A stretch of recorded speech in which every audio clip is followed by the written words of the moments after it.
GM fam, today is Friday, February 7th. It's the first day of the rest of our lives, and I sincerely hope it's your best day yet. It is going to be mine because we are joined by Alex Golubitsky, a lawyer extraordinaire. He's been covering the crypto space for an amazingly long time, back when I think probably back as far as like the last bull market, if you can remember what that feels like. And he has most recently launched a meme coin.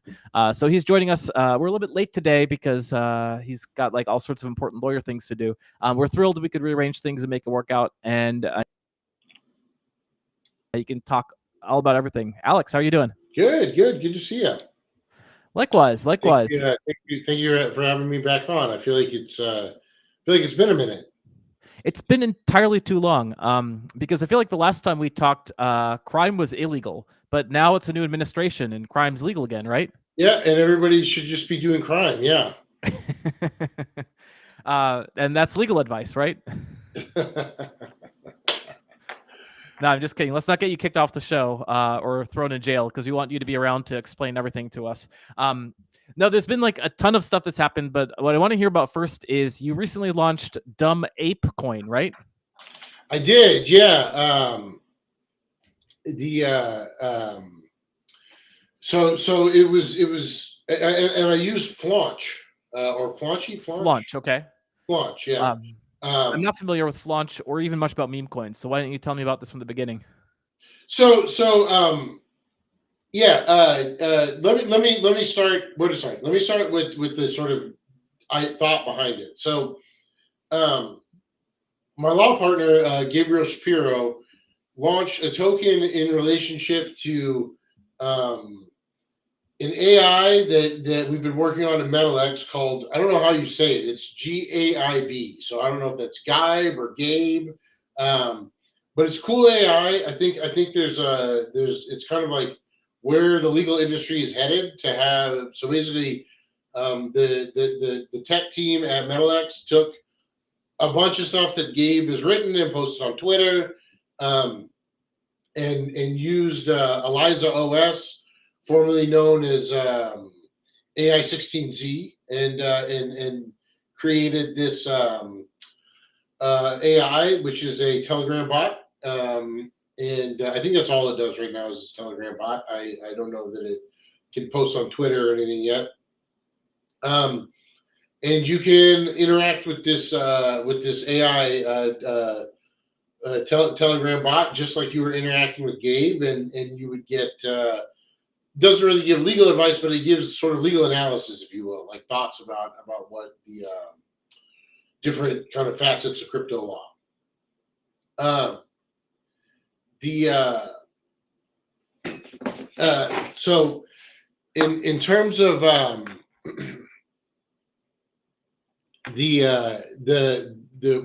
reason that's related to the token is we had launched a Gabe token, Gaib. I'm going to say Gaib to differentiate it from Gabe token, which is uh, will eventually be like somewhat functional with respect to the AI, but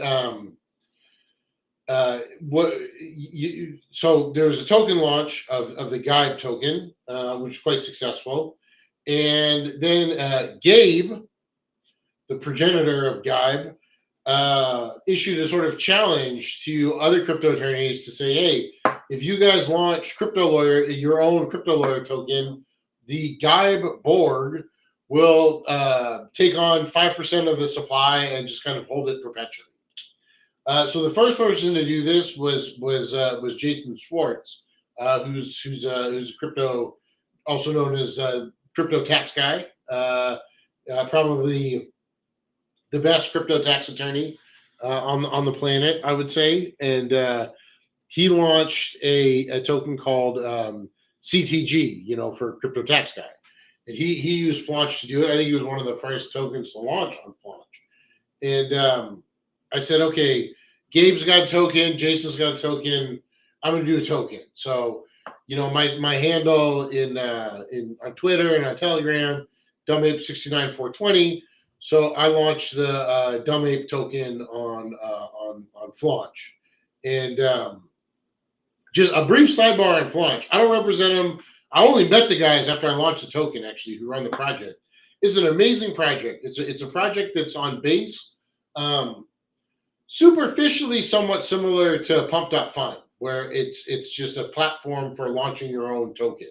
And I think that it's easy to sort of call that a meme token platform, but that's actually a little bit reductive because it's just a platform to launch a token, any type of token. It graduates from Pump.Fun and moves over to Jupiter or Radium or one of the other dexes on Solana. Flaunch is totally different, and I don't want to get too in the weeds on how Flaunch works technically because I just don't know. But it's not a bonding code. It's actually some amalgamation of Uniswap v4 and Aave v3 that are used to launch the token. So there's actually a liquidity pool that exists from the get go. You dictate as the dev, and I kind of want to use air quotes around dev because technically I am the dev of the Dumb Ape token, but like I don't know, I'm not a developer, right? I don't know, I don't even know how to get the camera to work on my computer, And yet you're here. and yet I'm here, and yet I've launched a token thanks to Flaunch, right? And so Flaunch. So people can come in and bid the token out of the liquidity pool. You have some control over it as the dev, right? Initially, you have control over how much of the revenue you keep versus how much is split to the community. I did. There's the Dumb Ape token. I think it's probably not doing super well because I have not really been like promoting it. But yeah, it looks like every other meme coin, doesn't it? And so you can. So I chose a 97%, 3% split. So 3% of the revenue comes to me, and 97% goes to the community.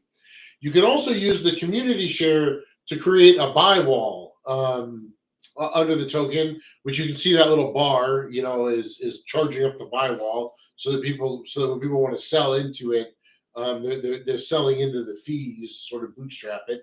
And then you can also burn the token as well. So I have burned a bunch of the Dumb Ape token because I'm not really trying to make any money off of this. In fact, I've lost quite a bit of money. Not lost, but I didn't know what I was doing when I launched it. So I just bought actually the 5% that is now. You'll notice the largest owner of the Dumb Ape token. That address is actually the guide board. So I actually went out and market bought the 5% of the token while it was going up. So it was a little bit expensive, and then sent what I market bought over to the guide board. And then as people have been selling the token back into it, I've just been burning the token. So the token supply has been going down and down. I own about 3% of the token. Guideborg owns 5%. I don't know who the other people are who own it. I posted on Twitter that people really shouldn't buy the token because, like, I'm not actually going to do anything with it, and I still don't plan to do anything with it. I like it. If I had more time, I'd probably be doing more stuff with it, but really, I don't. So it's not much is happening, which is not to say I won't try to do stuff with it in the future. There's some angry holders, which I can sympathize with. I'm a holder too. I'm not really angry, but I also understand why it was not a profitable endeavor, and it was not really intended to be a profitable endeavor. I think that the reason to launch a meme coin, outside of being like dared to do it by my friends, which is like I would say solid like 99% of the reason I did it, is I think that people are very dismissive of meme tokens in certain sectors of crypto. The sectors of crypto that I like DeFi and governance, and people who want tokens to actually like have some sort of like intrinsic utility.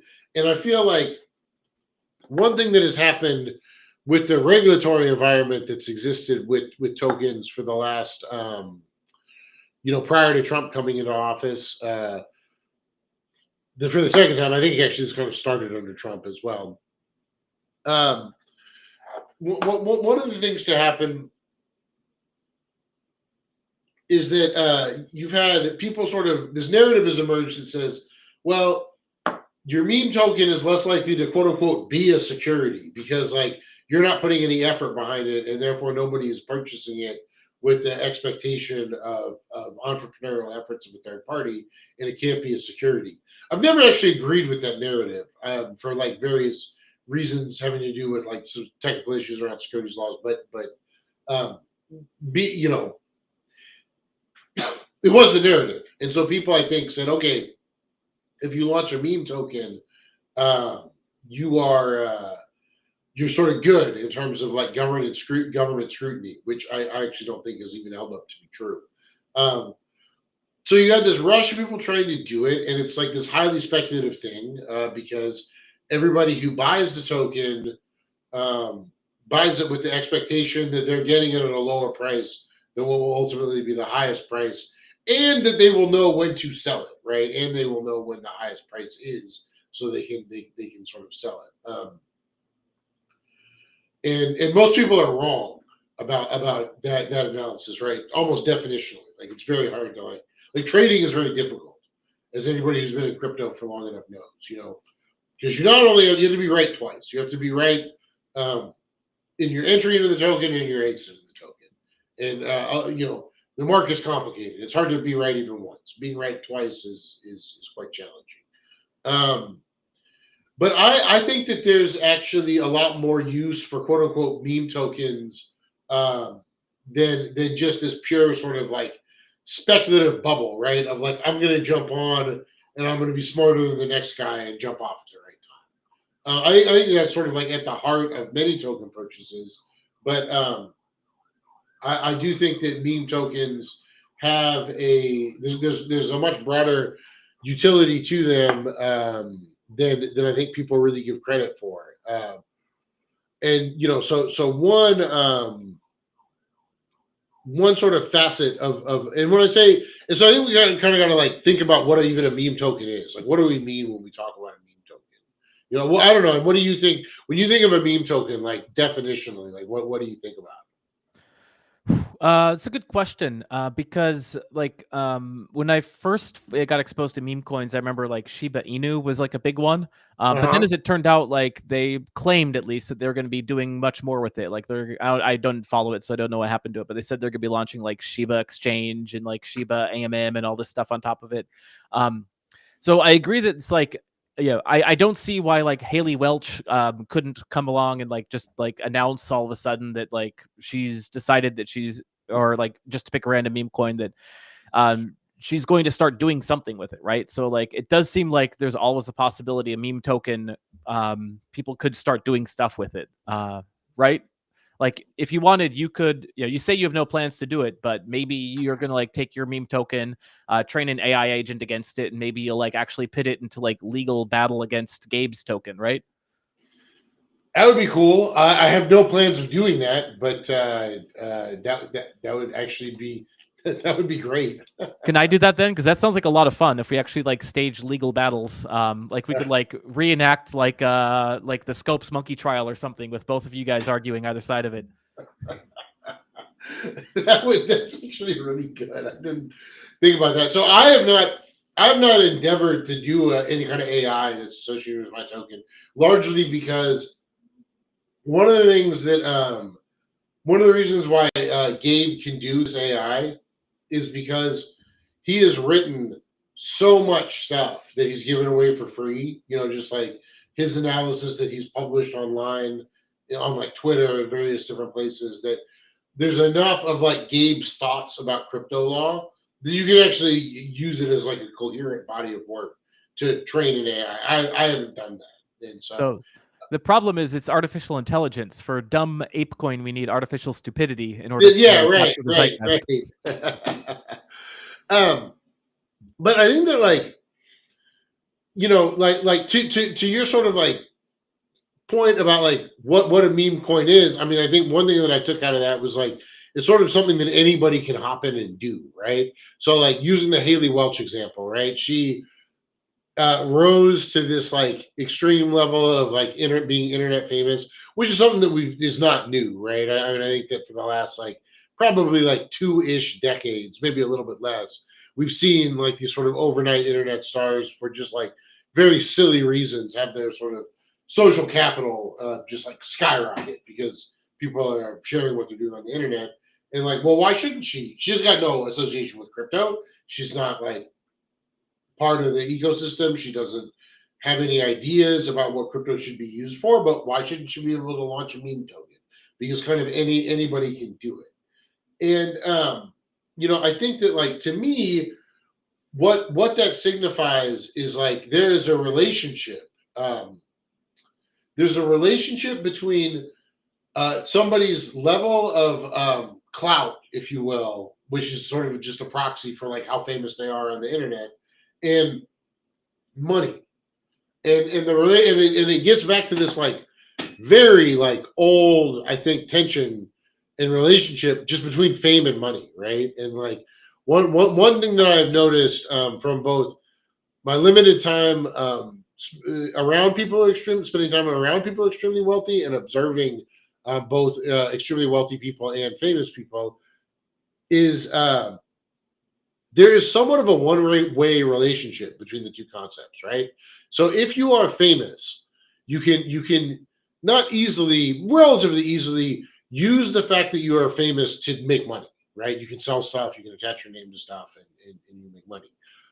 It is much harder to go the other way, right? It is much harder to be famous and to be rich, excuse me, and use your wealth to be famous. You certainly can, but it's very inefficient compared to translating your fame into wealth, right?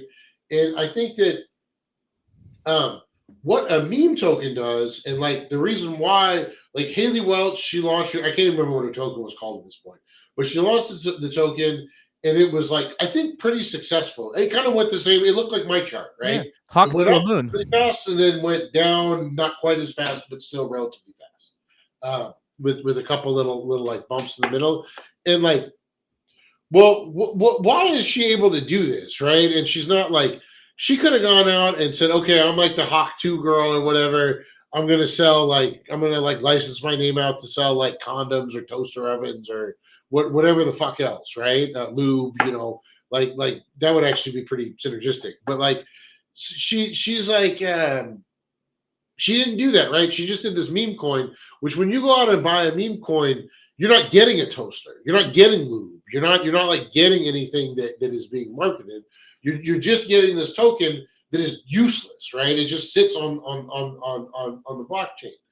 But the difference between the Haley Welch token in the Haley Welch toaster is that there is no secondary market for toasters, right? Once you've gone out and bought your toaster, it doesn't matter who marketed it. It's going to be very difficult for you to like go sell that toaster to a third party. Like you absolutely can, but there's not like some robust market of like third party market for toasters. So, but that's not the case for tokens. Like if I buy a token that's liquid, the assumption is I will be able to sell that token at any time. Maybe I'll sell it at a loss. Maybe I'll sell it as a gain, but there is an existing market for that token. And so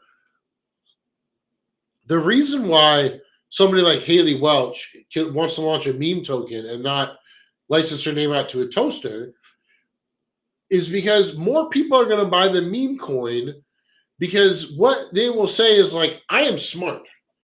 And I see Haley Welch as being famous for whatever reason she's famous for. She's famous on the internet. And I think she's going to be more famous after I buy this token. And therefore, I will be able to sell this token and I will be able to make money when I go and sell the token, right? Whereas like maybe if I'm already in the market for a toaster and I like Haley Welch, I'll go buy the Haley Welch branded toaster. But I'm not going to go buy the Haley Welch branded toaster just because I think, oh, somebody's going to buy this toaster from me at some later date for more money. It's just that's totally farcical. And so there is an aspect of meme tokens, I think, that is a measure of somebody's reputation, and not just their current reputation, right? But their expected future reputation.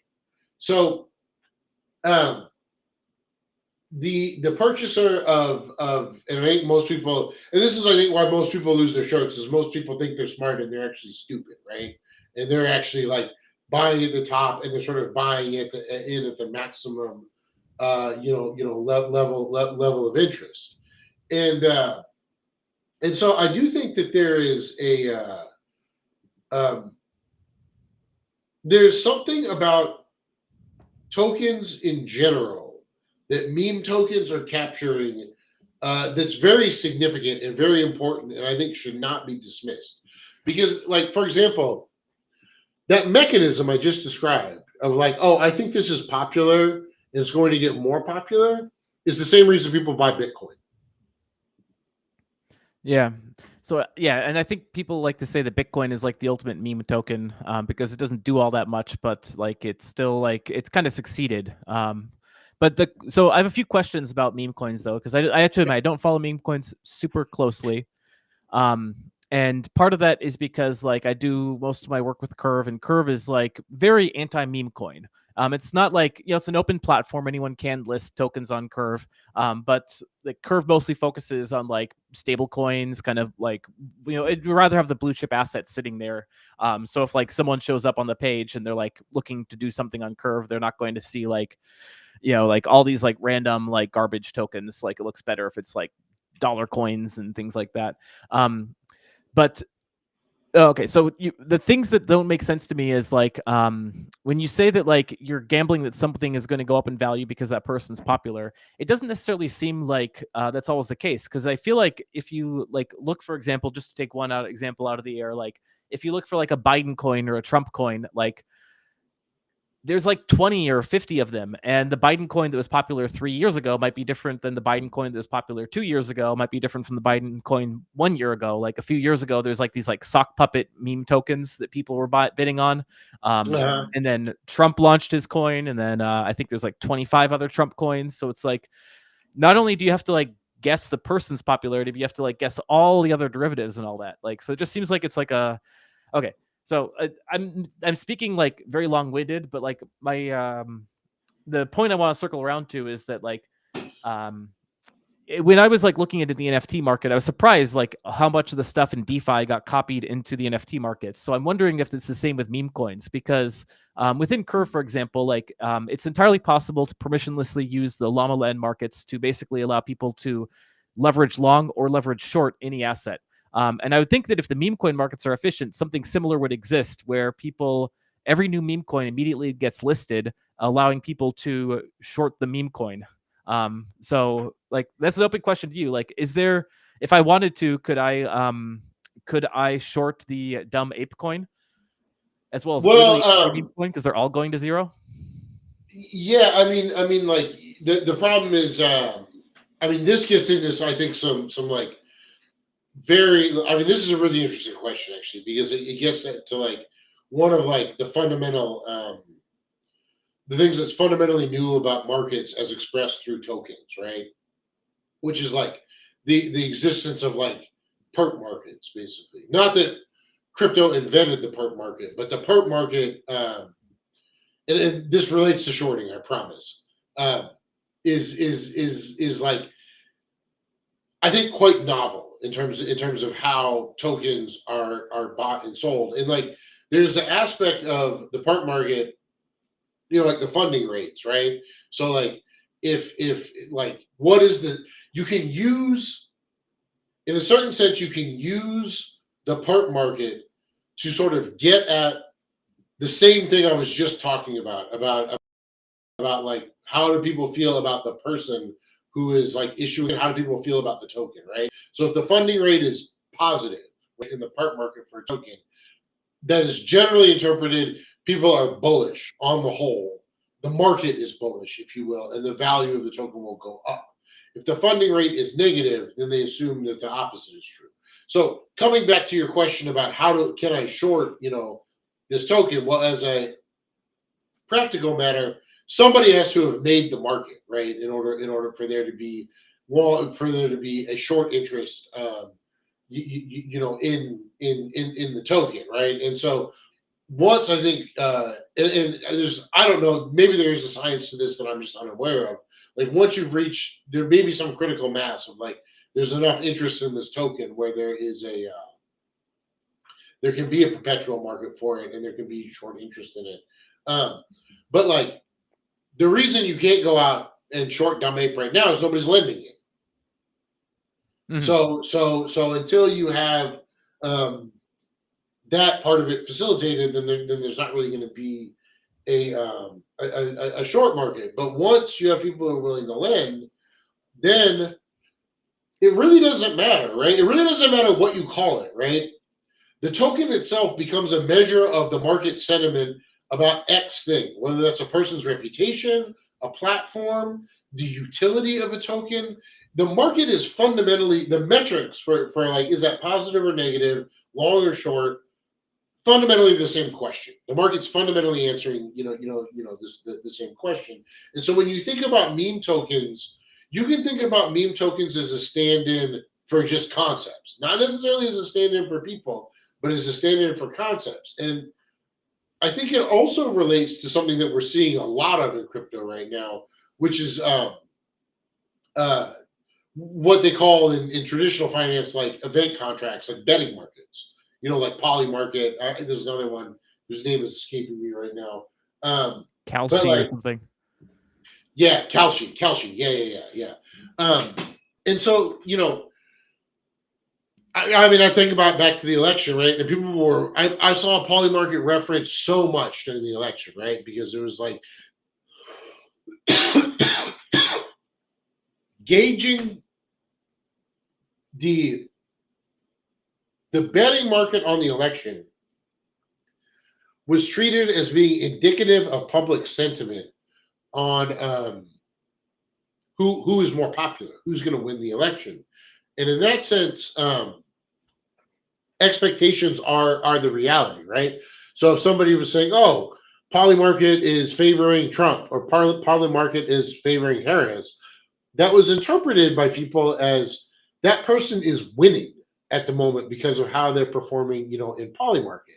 And again, I think that this is also measuring the same concept, right?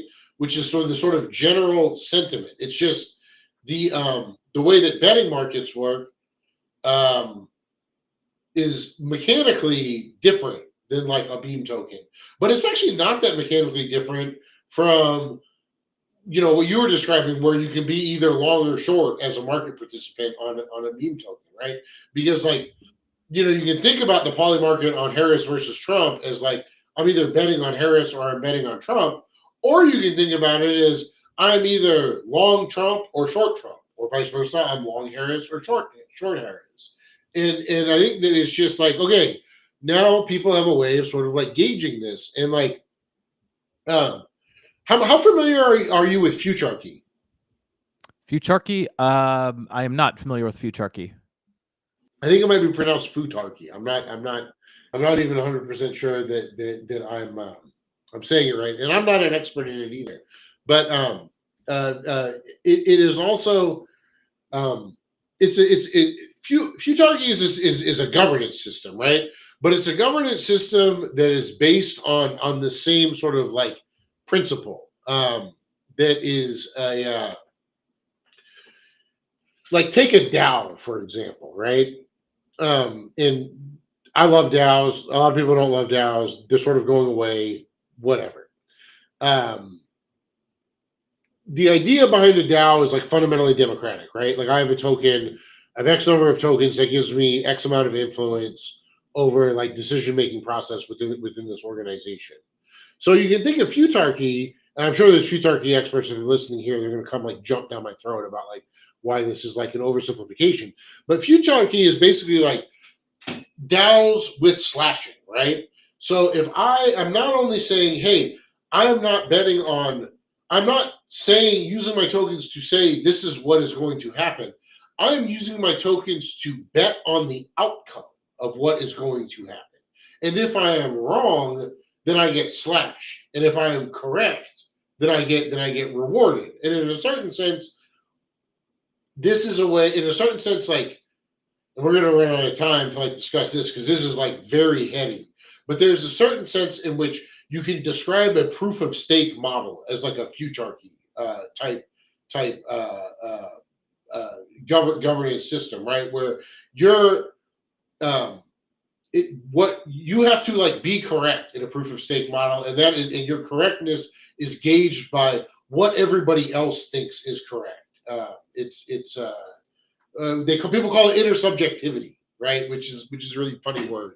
But this idea that uh, we can kind of like establish what the objective reality is based on like the commonalities between the subjective realities of everybody who is a participant in a situation. And so, tying it back into meme coins, the focus of the you can look at when like what you were saying about like long interest versus short interest in a token.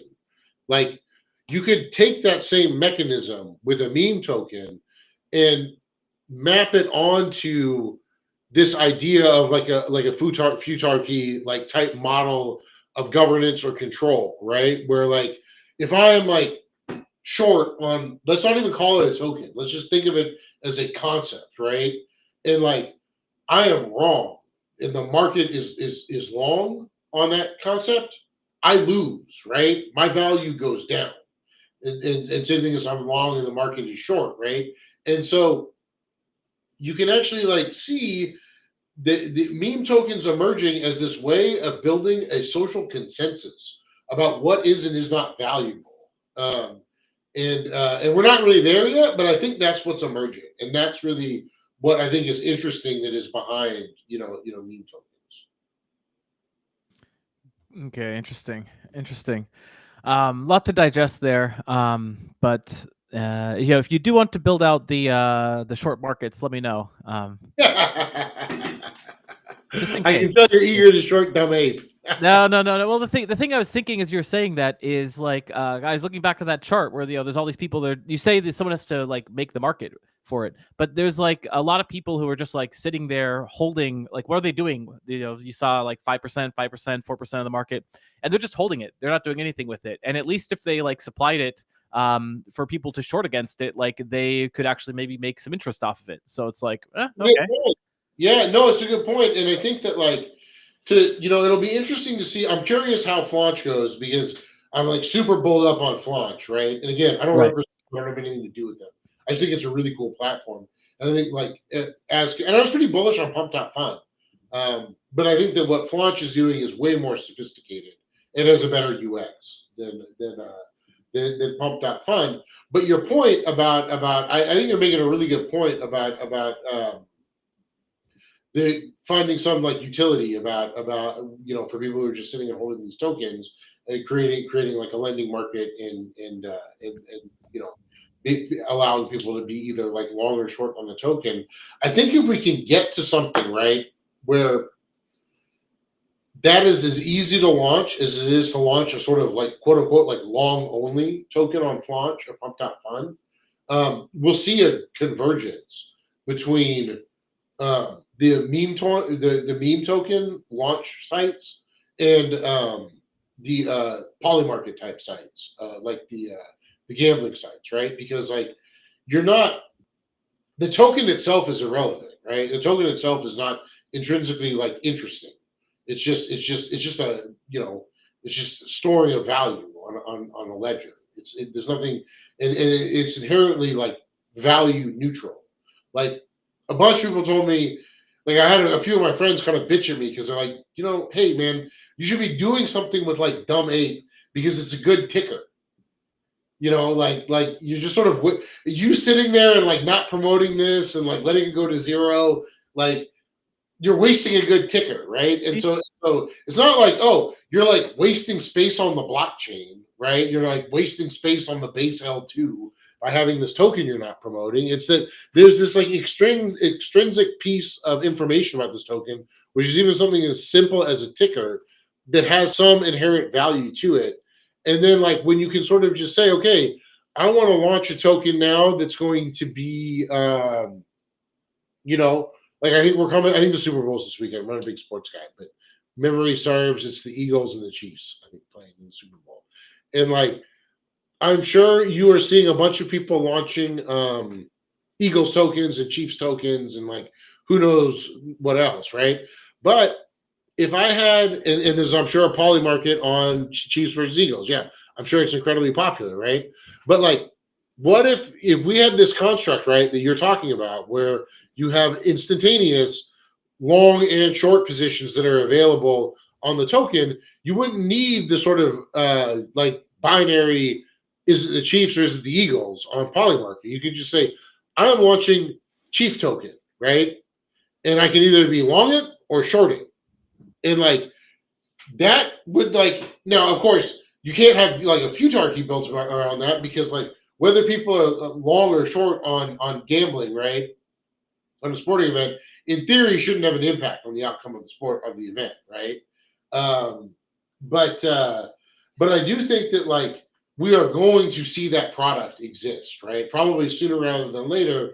And I do think that like I don't think that like meme tokens are like at all like played out. I think that like and so one of the interesting things, sort of tie it back into what we were talking about at the beginning with why I launched Dumb Ape and these lawyer coins and everything, is like I actually think that like you know, it is a good way of like having a sort of social barometer about how people think about other people. It's a little dystopian, right? Like, let's say that like uh, I publish some article that's really smart, and people want to go out and like be long dumb ape because they're like, oh hey, this guy seems to like know what he's talking about, and he said something smart, so I'm going to go along it. Or let's say I do something that people don't like, and which I think of many things would fit in that category. We don't have to go into it, and people are going to be like, "Well, I'm going to be short, dummy," and like it's a it's an interesting way of just like creating a metric for the social consensus about any concept, including a person. Yeah. No, I'm getting that. It does seem like Polymarket does a better job of like containing it into like actual signal, whereas meme coins and the noise could go down for any number of reasons other than, they uncovered an old blog post where you said something controversial or something. So by the way, if you're just joining us, Gabe launched Gabe using Flaunch to Oh no! launch. Wait! Got it. They did a true fair launch on Gabe. They Yeah, They they did did fair a true launch. fair. Okay. So you used Flaunch to launch because Gabe launched And Gabe. then Crypto Tax Guy launched on Flaunch, and I just copy pasted Crypto Tax Guy basically. Okay. All right. So that now everyone's caught up. If you're one of the 250 people watching this live and X just joining us, and if you are watching, go ahead and like leave some comments and share this because we want to get this to as many people as possible. Alex has got to eat, so we just got to get his meme coin up to a healthy amount. Okay. I know you say you're not planning on doing anything with your meme coin, but staked dumb ape, where people could stake it and get a piece of the dumb ape revenues. Like maybe you could if you win a big court case, maybe you can promise 10% of the 10% of the winnings to staked dumb ape holders. Yeah, I mean, look, I mean, I think that like that's cool, right? I'm not going to do it, but like this idea of, I mean, this is a kind of whole other devil, right? The idea of like stake tokens in revenue sharing, and like it really does get back to like I think a fundamental piece of crypto, which is like capital formation, right? And like how do you incentivize people to pool their capital behind something, which is again a measure of sentiment, right? If people are saying, "Oh, I want to like invest in this company," right? I want to be a seed series, or I want to go out and buy this stock. It's fundamentally because of like sentiment behind a business concept, right? And part of what you can use to manipulate sentiment around your business is by promising a piece of it. That's always been true. That's been a fundamental piece of capital formation from the beginning. And so I think that Yeah. it's all sort of part of one thing. And what's been wild to me is that, especially for the past several years, you're talking about this at the beginning. Like, the more that you actually plan to do something, the more you were like at risk of running into trouble. So like the meme coins, you disagreed with the take, but you said like, okay, like as long as they're not doing anything, like there's no utility, so it's not security and it's like safer. Um, but like to me, where crypto gets interesting is where the tokens can do stuff. And what's your sense? Do you think that like the narrative on that is like shifting a bit now that there's like a whole changing of the guard with the regulators? Like, a few years ago is like no crypto projects wanted to be seen as being in the United States, and now all of a sudden they're saying like there might be no capital gains on U.S. based Yeah, all that tax projects. Does stuff that like? is vapor. I don't think any of that's going to happen, and I would strongly Mhm. caution against people planning around it. But I think that what is likely and what will be good for the industry is to see some pathway towards uh, creating exemptions from registration for tokens that are decentralized or intended to be decentralized. And I think that will be generally like a positive thing. I don't know that like uh,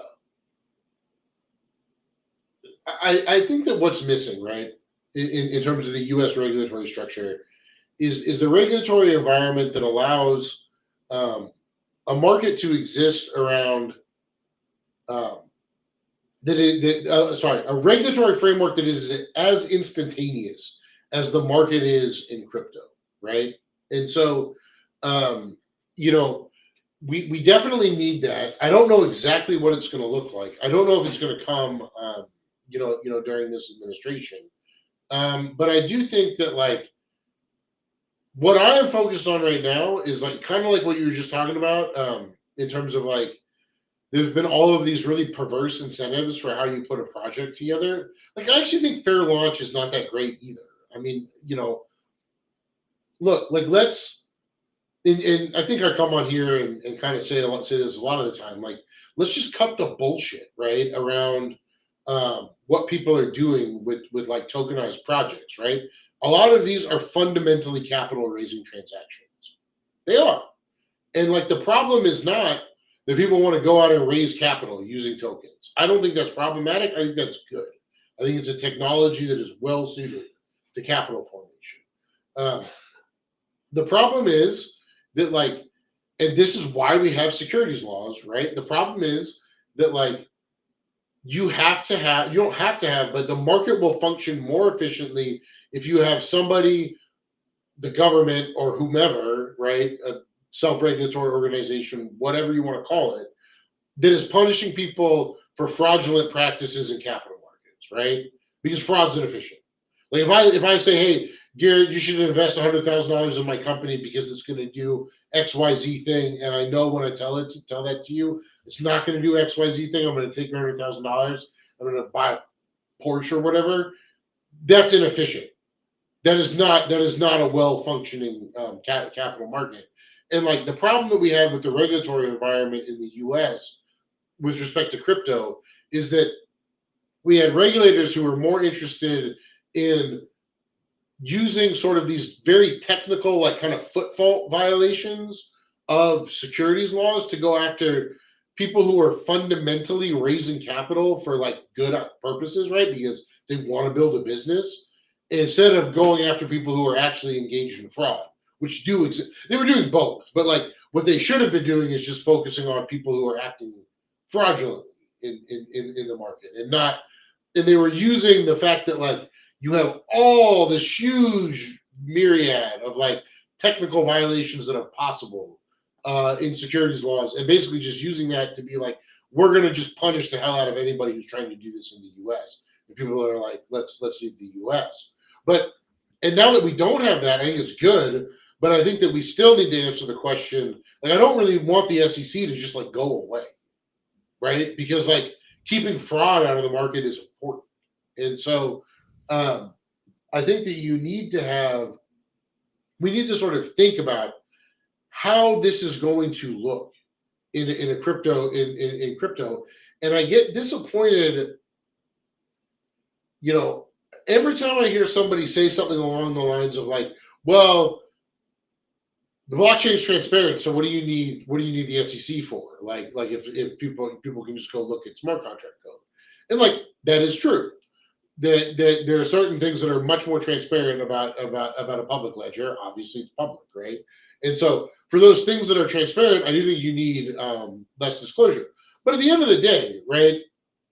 If I was telling people to go out and buy dumb ape because like I'm going to use it as like seed capital for a law firm, and they're going to get revenue from my law firm when I win cases, like you were saying. If I was saying that, and it wasn't true, like the fact that it's on a public ledger is not helpful in making a determination about whether what I am saying about this token is accurate or not. And so we have to think about, like, what is it actually going to look like now that the we no longer have just an openly hostile administration.